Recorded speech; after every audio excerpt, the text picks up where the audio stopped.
তুই যারে বিয়ে করে আনছিস ওটা তো মাইয়া না, মাইয়া রূপ ধারণ করে একটা পেতনি। আপনার মাথাটা তো ঠিক আছে, আমার তো মনে হয় পাগল হয়ে গেছে। হইলেও হইতে পারে, সারাদিন যে এরকম আচরণ করে। লা ইলাহা ইল্লাল্লাহ মুহাম্মাদুর রাসূলুল্লাহ। আল্লাহ গো, ওই আল্লাহ, পেতে এসে পড়ছে, পেতে এসে পড়ছে। কি হয়েছে আপা? আপনারা সবাই আমার দিকে এইভাবে তাকিয়ে রয়েছেন কেন? এই তুমি তো মানুষ না, তুমি একটা পেতনি।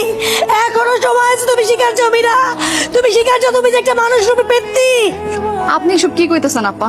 আমি তো কিছুই বুঝতে পারতেছি না। এই একদম সাথে সাথে চেষ্টা করবে না, খবরদার বলতেছি।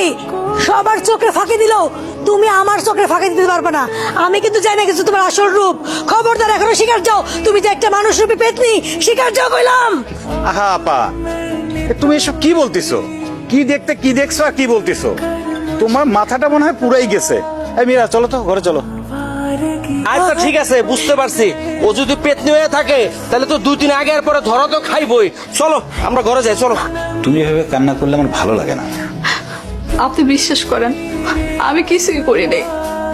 আপা যে কেন আমার নিয়ে এসব কইতাছে, আমি কিছুই বুঝতে পারতেছি না। না বুঝার তো কিছু নাই। তোমাকে আমি বলছি না আপার মাথায় একটু ঝামেলা আছে। আসলে বিয়ে হয়েছে অনেকদিন, বাচ্চা কাচ্চা হয় না। তখন আসলে হয়েছিলটা কি? আমি গোসলখানায় আসছিলাম, আফা আমার কাছে আইছিল কয়টা কাপড় চোপড় কাচতে দিতে। আমি ঠিকঠাক মতো শুনি নাই, উনি নিজেই দরজা ধাক্কা দিয়ে খুলে ফেললো। অতঃপর অতঃপর? অতঃপর কি?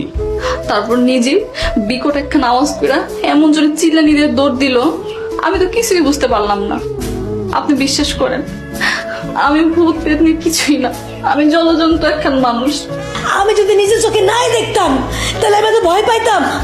আগে কোনোদিন দেখছেন আমি এত ভয় পাইছি কোনোদিন কাউরে? হ্যাঁ বলেন আপনি। হ, সেটা অবশ্য দেখি নাই, তবে একবার তুমি টিকটিকি দেখা চিল্লাফাল্লা করে উঠছিলাম, তখন আমার সবকিছু কান্দে উঠে গেছিল। টিকটিকি আর পেতনি কি এক হইলো? যেদিন এই মেয়েটার আমি দেখতে গেছিলাম সেদিনই কিন্তু আপনারা আমি কইছি এই মেয়েটার আমার পছন্দ হয় নাই। আপনারা আমার কোনো কথা শোনেন নাই, আপনারা দুজনে মিলা এই মেয়ের বউ করে আনলেন।